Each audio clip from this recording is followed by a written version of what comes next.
Hi, this is Kyle Bondo. And this is Timothy Chemo Bryan. And you're listening to Podwrecked, the podcast that helps you survive your podcast. And today you get a 5-star review, and you get a 5-star review, and you get a 5-star review. And if everyone gets a 5-star review, do they really matter?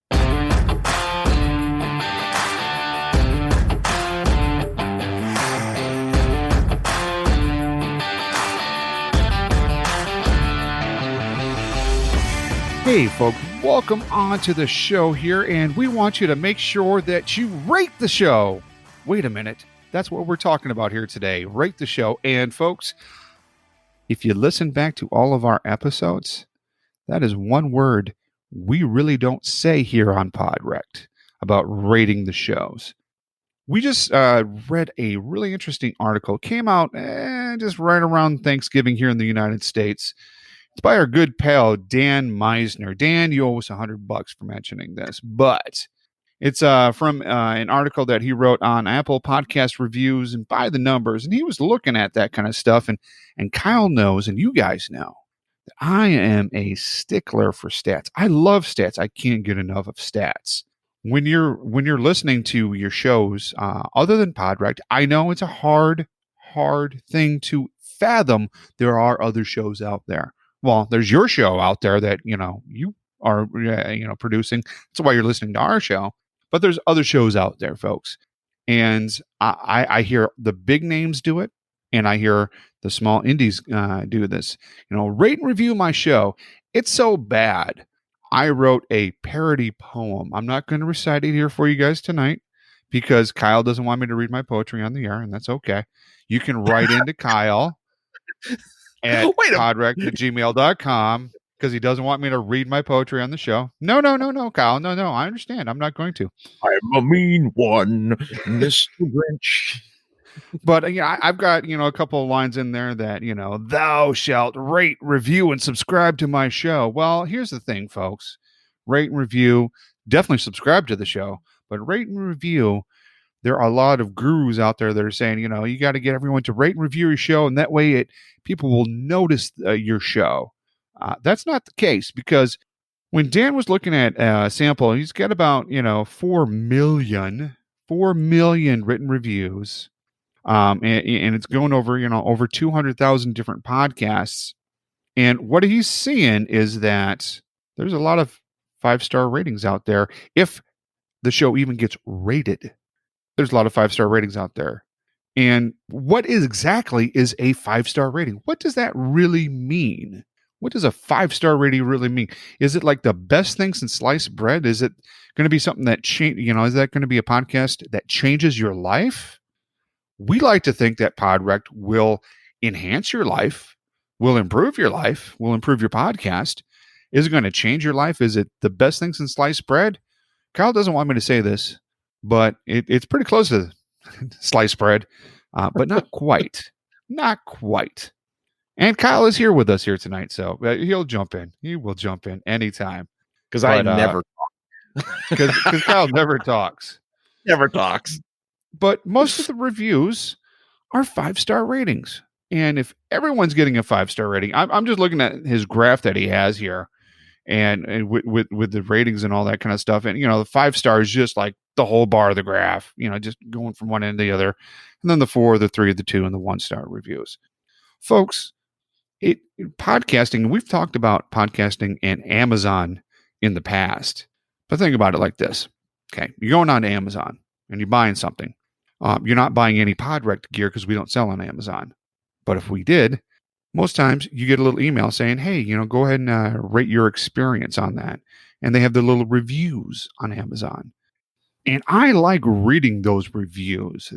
Some of them are absolutely hilarious. I've got a confession here, Kyle.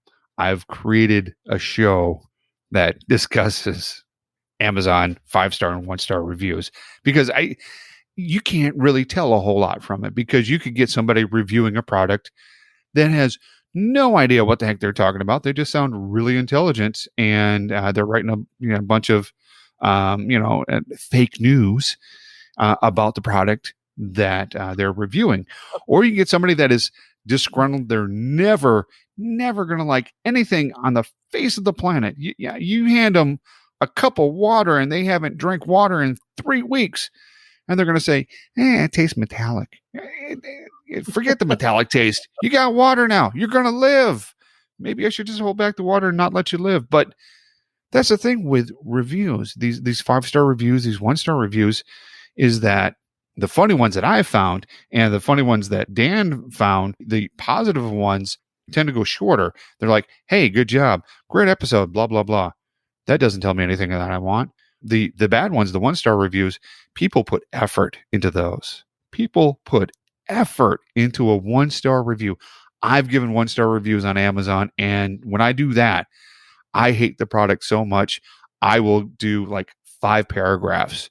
I should do like a whole month on a whole month challenge on reviewing products on Amazon or reviewing Apple Podcasts, and giving 1-star reviews that are like, at minimum 1,000 words long. I can do that. That's our challenge next time. But what is anyone really getting from these reviews? If you're not reading them yourself, then if you're not reading them, then it does nobody any good. Who really reads the reviews on Apple? Because when I look at shows, when I go after shows, I go after 2 things. First thing I go is word of mouth. Kyle tells me about the shows he's listening to. I tell Kyle about the shows I'm listening to. I'll put it out on social media on, hey, I just discovered this show, or somebody says, hey, Tim, you should check out this show. Boom, I'll check it out. Not a problem. Everything's good to go. I don't read the reviews because those people aren't necessarily like me. They're not necessarily like Kyle. And we're all going to like a little bit different things. The podcast that I like, Kyle may go, that's a Tim podcast. Tim would like that, and I won't. And that's okay. And Kyle would listen to podcasts that I would happily give a 1-star review to, and make 50 pages out of it. But you don't get a whole lot out of that. Your big thing is you get it out of that word of mouth. Now, the other thing that I do is, because I use Google Podcasts, it'll be $100. Thank you so much. I use them to do searches, and I'll search certain keywords. And just in the past 2 months, I've been doing a lot of research on a different art podcasts, because I'm doing my due diligence. I'm seeing what my quote unquote bigger quotes here competition is out there, and I'm getting ideas and I'm getting inspiration and all that kind of good stuff from them. But I'll just put in those keywords in there, and I will come up with some really interesting podcasts, some really interesting things through the Google algorithm, and through those, through how people tag their shows. And will I hit pay dirt every time? No, not every time. I would say probably 70 or 80% of the time. The descriptions that the people put in their shows and how they describe their shows and how they describe their episodes is really what attracts me. It'll get me to listen to it for the first 3 to 5 minutes.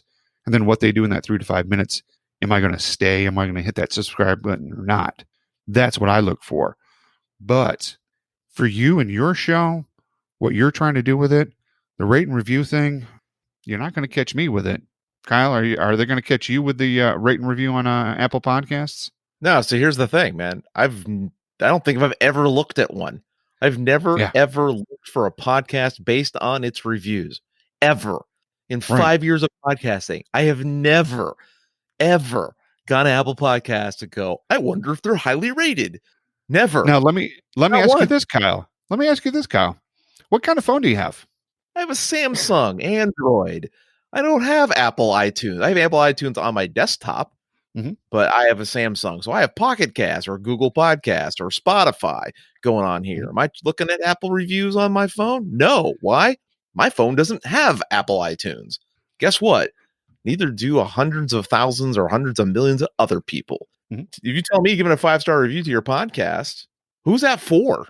I don't know who that's for, Tim, because it's not for me. Maybe okay. In full disclosure, maybe I'm a diva. Maybe maybe I'm unusual.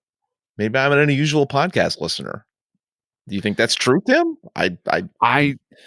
I think you're a unique podcast listener because of what you do. You are a podcaster. And I think all podcasters are unique podcast listeners because those of us that want to do it better each and every time, that want to produce better and better content, we need to listen to other podcasts. We absolutely need to listen to our, again, air quotes here time, air quote here. We need an air quote music here or a horn, something right.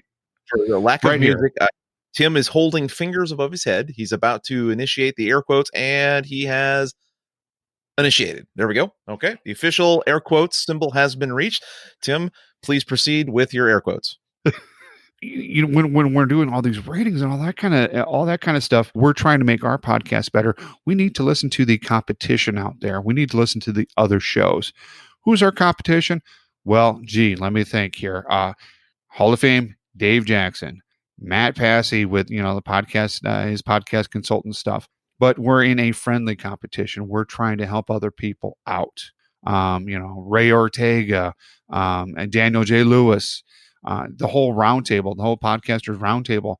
We're technically competition, but it's a friendly competition, and we handle different things that they don't handle, and they handle things that we don't handle. So we listen to it, and we reach out to these folks, and we provide. Are you ready for this? I'm gonna say it, Kyle. I'm gonna say it. We provide. It's a dirty F word too. We might have to go explicit on this.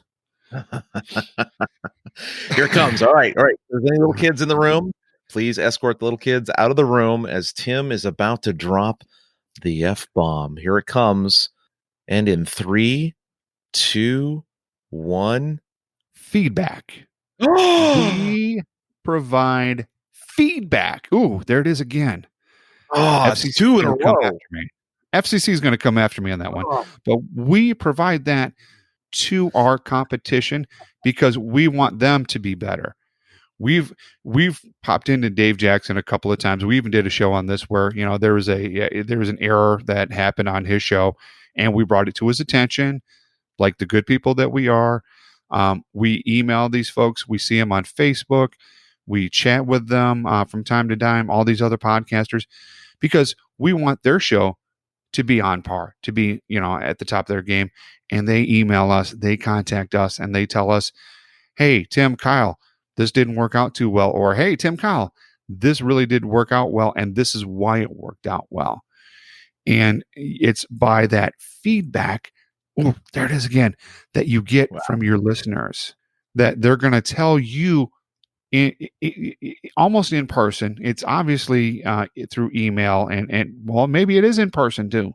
If you're going out and doing grocery shopping, it's happened to me where I've been taking my girls out to go to the farmer's market, and people come up and approach me in person, and they go, "Hey, Tim, you're the podcast guy.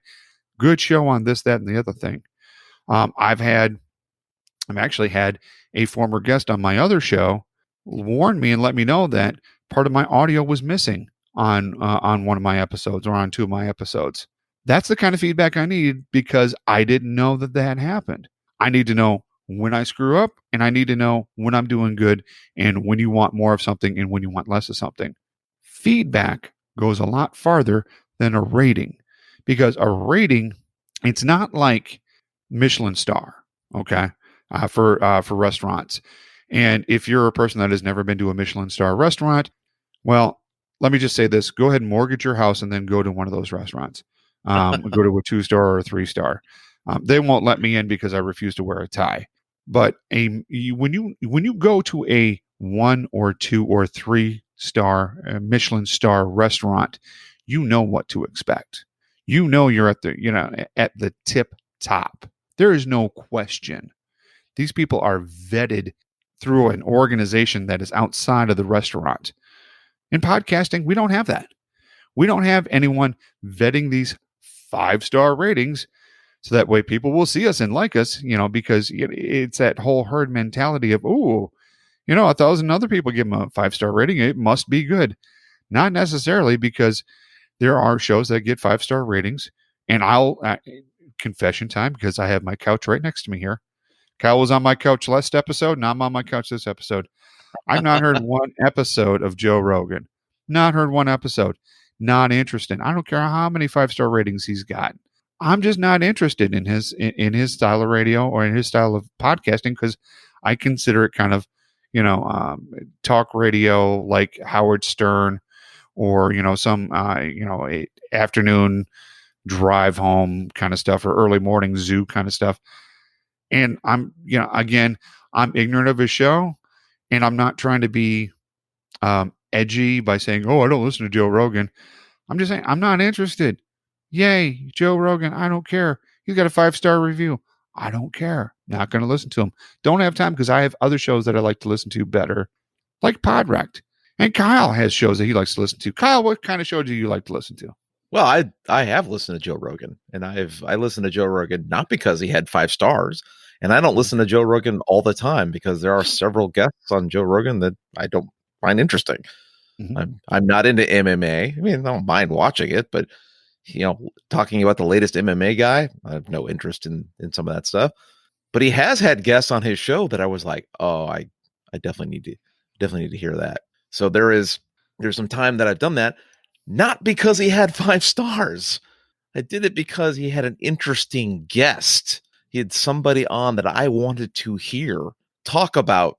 Didn't matter what they talked about. It's kind of like having Morgan Freeman read the phone book for you to you. It's just the way he talks. You can read the phone book. That'd be okay with me. You get busy living or get busy dying. Letter A. But that kind of thing is feedback is the key piece. Because improving your show is what you should be striving for, not stars. And yeah, I did some work for a charity once that I got to go to a 1-star Michelin restaurant, and let me tell you, it is overrated. I mean, it was okay. I didn't see what the big fuss was. And again, there you go. Oh, the 1-star restaurant. Not for everybody. The 5-star podcast, not for everybody. And if you go to this article, and we'll have this in the show notes from Dan Misener, that's another $100, buddy, from Pacific Content. One of the things that really stood out to me was the number of 5-star ratings versus the number of 2, 3, 4, or even 4, 3, 2, 1 rating. It's easily 95% are 5-star ratings. So if everyone's giving you a 5-star rating, what does that mean? That means that your fans who actually take the time to go and write you a review, if they write anything at all and give you a 5-star rating, they already love you. You're not going to, they already think everything about your show is awesome. How do you improve? Or worse, how do you change something? You love the show and you change something. I would say go and change your show and then ask them for a 5-star review. If they go and suddenly they're like, well, it was a good show, but then he went and changed it. 1 star. Then that's good feedback. If you find out if you get 1-star review because you change your show and that's it, and you get 400 5-star reviews saying, love the new work, you're fine. Mm-hmm. You're golden. That's good feedback. But in his article, he posts a tweet for a 1-star review. And you're thinking, well, everyone gets a 1-star review at some point. Usually that's a badge of honor. Oh, someone hated my show. Oh, but they took the time to review it and tell me. Oh, how sweet. I have a new listener. Someone listened. It's kind of like the Mike Wachowski thing when he, in Monsters, Inc., when his face is on the cover of the magazine, but the barcode is over his face. And his friend's like, oh, I'm sorry, Mike. Hey, it's kind of, that's a bad picture. And Mike's like, I'm on the cover. See, it's all about mindset. Mm-hmm. Well, in this tweet, it says, when you like a podcast enough that you want more of it, but not enough that it deserves more than a 1-star review. And it's actually a 1-star review. And all it says is make more episodes. That's the reason why the guy's upset. Not because it sucks. He's upset that he hasn't made any new episodes. He wants more episodes of this podcast. So he gave him a 1-star review because, ironically, reading 5-star reviews, not something that a lot of podcasters do, but they'll read those 1-star reviews. Oh, you better believe it. In fact, some people will fixate on it because if they get a bad 1-star review, doesn't matter how many 5-star reviews they get. This kind of goes back to the point, is the 5-star review of any value? Because I could get, and I know I have this problem too. I don't know if you do, Tim. I could get 500 5-star reviews. Everyone could sing my accolades and say it's the greatest podcast ever created ever. It's like gold in my ears. And then one 1-star review will show up and it'll ruin my whole week. I will just fixate on that. Why can't I make that one person happy? Why the 1 star? What about his show does he not like or she not like? Totally ignoring all the other accolades. And this gets us into healthy feedback. And Tim, what is healthy feedback? What is that? I mean, the 5-star reviews aren't cutting it and feedback's good, but then what's good feedback versus what's not good feedback? Well, folks, I've seen Kyle obsess over that 1-star review, and Cliff, that really knocked him for a loop for 2 weeks. He couldn't record. His house was all tore up from the floor up. So, Cliff, could you resend that 1-star review, please? Please, I'm begging you. I'll send you a case of beer or something. That's funny. Kidding. I'm going to send you a case of beer anyways. But healthy feedback. What is that? Healthy feedback. Now, back in my theater days, we used to do a thing called a postmortem, and that sounds just like what it is. You rip apart a show. You tear it limb from limb so that you can make the next show better. And when we did that, our shows got better and better and better. So, you'd get it as a freshman. Oh, you really hated life.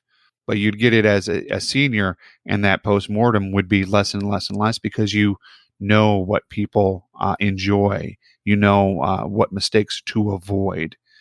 And healthy feedback is going to give you a little bit of what you did wrong or what you need to improve on, what you did right, and what they really enjoy about your topic or your show. It should be good and balanced. It should have specific points on what went wrong with the show and what went right with the show. Not just, hey, great show. Oh, okay, which one? Which episode was the great episode? All right. We want to, and that's why with the Apple Podcasts, little review thing there, I'm not a big fan of that. I would rather see an email, a social media post, like through the Twitter or Instagram or Facebook, what have you, Mighty Networks, wherever your audience lives to get your show. That's the channel that they should be using to funnel that feedback into you. So that hits one of our later points here that we're going to talk about. But that healthy feedback should give you an idea, should be fairly obvious to you what you need to do with the show. Do they want more of what you're doing? How much more can you give? Maybe, your audience wants a different direction for the show. You can do that too. You can get that from your audience. You can get show ideas from your audience. We're always asking you every episode, hey, give us your show ideas. What do you want us to talk about? And we'll go ahead and talk about it. That's healthy feedback. That's where it's you and your listener having that real conversation, which is what all podcasters would really like. Deep down in our black, soulless hearts, we really want to have a conversation with you. We want to reach through this microphone, shake your hand, sit down and have a coffee with you and go, let's talk about this. This is something's on my mind. Obviously, you're listening to me, so it's on your mind. Let's talk about this. That is healthy feedback. Well, here's some healthy feedback. You have a soul, man, and maybe off when we're done talking, well, I'll share the good word with you because it sounds like you could use some Jesus. I have a 2013 Kia Soul that is black, so that way I bought the vehicle. True story here, folks. I bought the vehicle so that way I could say that's as black as my soul. That's pretty good. But that's just it. Is the healthy feedback is key. And you can't fixate on the garbage, but there's even a worse kind of feedback. Yeah, you can get some good feedback, help you work on your show. You can get some bad feedback to help you, to not help you, to kind of ruin your whole day. What happens? You never get feedback, and this is what roll a lot of the cricket noise. Oh yes, yeah, roll crickets. And this is the thing that a lot of new podcasters, especially, face. And if you start a podcast, you're going to face this longer than you think. It's not like a month, 2 months. You might not get feedback for a year. It could be that long, and it's very possible. My first podcast, I did not get any feedback for a long time. But what makes that kind of like that long walk in the desert of not getting feedback so good is that when you get your first email of, hey, I really enjoyed your show, and it's something someone took the time to sit down and write you an email. Oh my gosh, that is just, it has to be, oh, it makes you want to go and record 10 episodes that day and call out their name and talk to them. And that's even happened with this show is we've had good, healthy feedback. And it's just made us want to do the show more, especially in times when you're like, you know what? Oh, this show's just it's not clicking, or we feel like we're in a rut, can't really come up with new ideas. And then someone writes an email that just makes your whole day. That is the kind of feedback that will happen for you, because it takes some time to build an audience. Everyone starts at zero, including in the feedback department. And that's okay. You can get through this. And I think that understanding that asking for a rating or a review may not really get you there. The stars don't really, in the end, they don't really matter. In fact, I think if Apple Podcasts had like almost like the way Reddit does, up vote, down vote kind of thing, that actually be better, because then you can like rank yourself against other and then find out, oh, look, I moved 3 up in the charts. That might be a better barometer. But there are services out there you could utilize. And speaking of services, I would be remiss if I did not bring up this. And this is something that I think every podcast should do. And regardless of your experience, the reason why I think it's important is because getting somebody who's never heard your show before to hear it can help you fix your show in ways you never thought possible. In a couple different ways. One, Tim and I went to a meetup where they played 5 minutes of your podcast in front of everybody. And wow, that's like being at the 8th grade talent show. I'll tell you, that is the most nerve-wracking and difficult thing to ever do. And to hear your own voice come out of a little speaker in the center of the room and have other people listen to it. And then when it's over, everyone critiqued it. Everyone around the room and said what they thought about it, what was good, what was bad. That was tough. It was incredibly tough. Oh, like they're laughing at spots. I'm like, it wasn't supposed to be funny. Well, maybe it was funny, right? You can't take yourself too seriously. But that's one way of having other people, strangers, hear your show. Another is to drop $5. I think at the time it was $5 or $10 to other podcasters who do reviews for like a side hustle. We like to talk about the Dave Jackson. He has a show specifically designed, and it was designed as a test or as a joke, called the Podcast Rodeo Show. And really, he just randomly was taking podcasts and listening to them and see how long he could listen before he was going to say, you know what, I could listen to that show, or it wasn't for him. And a lot of times the show's not for him. And a lot of times these shows are they teach you a lot of things about podcasting. Let's put it that way. I'll keep this positive. And I thought, well, my show's awesome. There's no way Dave Jackson will not like my show. Hey, Dave, here's your $5. Listen to this awesomeness. In which case, Dave was like, oh, I'm sorry. Let me see. Where's my, over here? Oh, here's my chainsaw. And just proceeded to rip my show a new one. But what he told me was absolutely true. I did what's called a double intro. I was introducing the whole show, and then I'd play the music, and then introduce the whole show all over again. I didn't need to. I'd already done it. Move on to the show. It was feedback I needed to hear, and it was very constructive. And yeah, I paid good money, $5, but that was $5. Probably someone that would have paid. I would have paid $100 to somebody to do the same thing. But that's the kind of feedback we're talking about. That's the critical thing. And Tim's experienced this as well with his shows, and where the same kind of results came out. You heard tough love from people who didn't know your show, and you got something that you needed to hear to make you better. And no one wants criticism. No one wants. I mean, that sucks to be someone wants. You're 1 star. Your show sucks. And you're like, that's it. That's it. My show sucks. That's all you can give me. Which, in case you have to really put on your suit of armor, and you have to say, "Wow, someone listened. That's a listener. Oh my God, I got a listener. Check that out. That person." I had a review from a show once where the guy listened to the whole podcast and then told me how wrong I was about everything I said in it. Which means the only way he could do that is he had to listen to the entire episode. And it was like, "Hey, that was at the end. Oh my gosh, listen to the whole thing. That's amazing." So yeah, that is That's what I think the healthy feedback is like, is getting stuff you can actually use and not fixating on the things that are just people just being mean. And people, and the internet's mean. If you want to get punched, tell people what you think on the internet. They will line up. And that is the core of this particular episode. 5-star reviews, they might matter to you. They might matter to other people. Some people say, "Oh, sponsors." To this guy, to me, 5-star reviews I don't think matter. I think feedback matters. So if that review has some words in it that you can use to make your show better, that's great. But really, you want audience participation, or you want audience engagement, where they actually tell you things that you can use to make you better. That's the feedback you're looking for. And the only way you can do that is to ask for it, because they're going to give it to you, but you have to give them a way to give it to you. You have to ask for it. So Tim, as we kind of close out here, tell our lovely listener who's like, review, how a seat to call of action. I'm so confused. How do we ask for it? What's the secrets for? And I know you know this because you are the king of asking for a call to action. You are the king of call to actions when it comes to asking for feedback.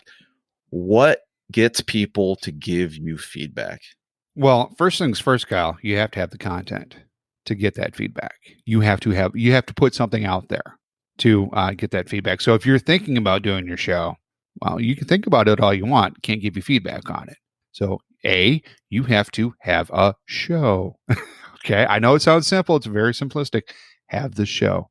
B, how do you get that feedback? Well, you do the call to actions. You make it easy for your listeners to go ahead and provide you that feedback. If they're on Apple, fantastic. Go grab it from, the reviews, or you have them do it on the reviews. But I would say have them email it to you. Have them tweet it to you. Have them do it on the Facebook, Instagram, wherever they're at, wherever you're at. Let them have an easy path to you. And, when you get that feedback, mention it on the show. Just like we did here today. We've got feedback. We mentioned it on the show. Cliff, we love you. Yeah, you gave us that 5-star review. Kyle was like, Tim, we're recording 10 episodes. I said, Cliff, I'm upset with you. But that's how you get that. That's how you grab that feedback from your audience. Another thing that you can do, and this kind of ties it all in together. It kind of ties everything together. It's what I'd like to call my kumbaya moment. All right. Get out the weenie roast and get out the s'mores here, folks. One thing that you can do is reach out to podcasts that you enjoy. I'm going to challenge you to do this today. When you listen to this episode, when you get done, this is what you're going to do. 5 podcasts that you listen to, because I know our listeners listen to more than just one podcast. And you can use us as your podcast. But I want you to go to 5 podcasts. I want you to shoot them an email. I want you to contact them. Talk to them about the first show that you listen to from them and the current show that you listen to from them. And I want you to politely, not necessarily critique it, but provide them with some feedback, not fluff, not, oh, you're the greatest thing since sliced bread, but provide them with some feedback, some usable feedback. And at the end of it, you go, by the way, I am the host of XYZ podcast. I am the host of Create Art podcast, whatever. And you can put a PS in there. And we're always looking for feedback on our show. Want to thank you so much for doing your show, and I want to encourage you to keep on going like that.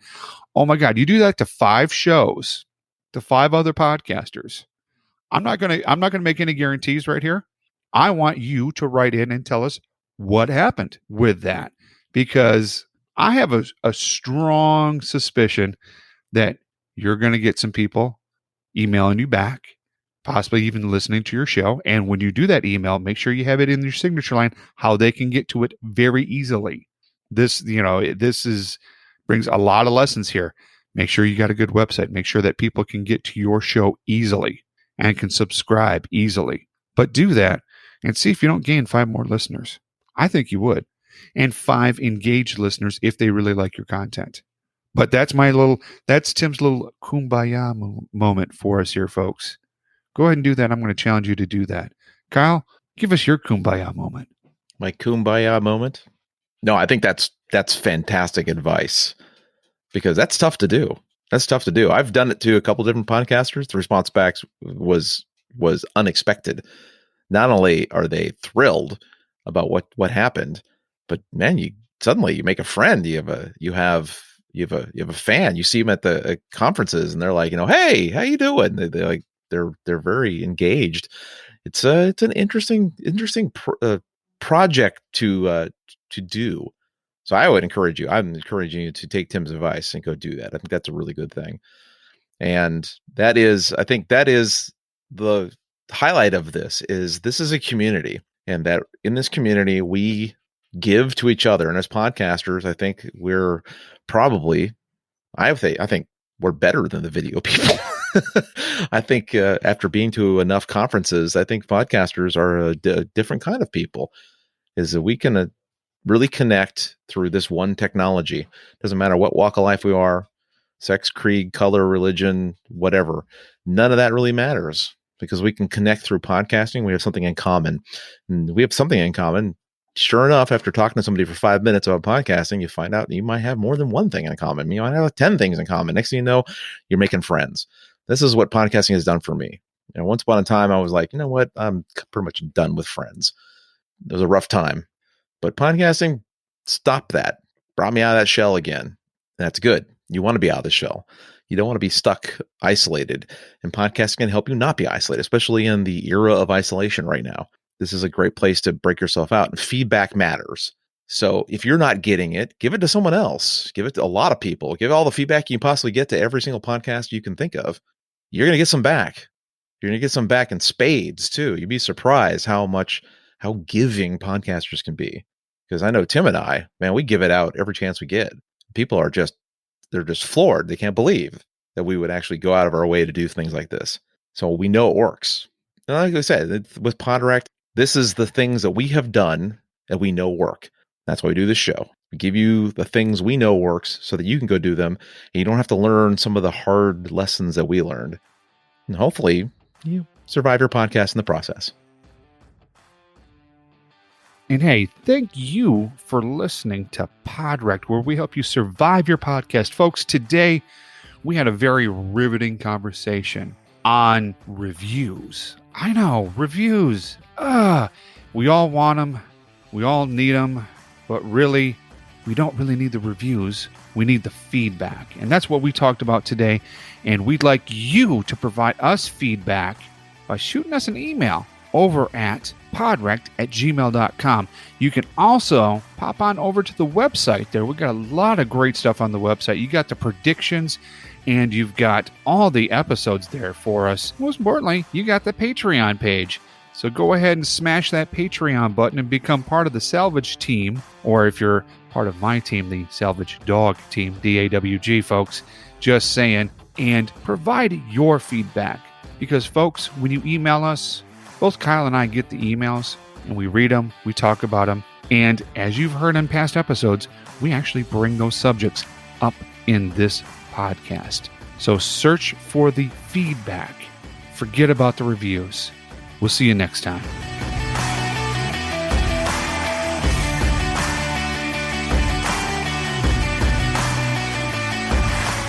Oh, you're a diva. I'm that important.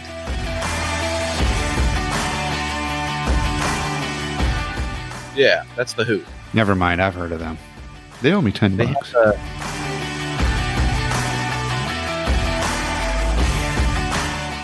And you get a 5-star rating. And you get a 5-star rating. And you get a 5-star rating.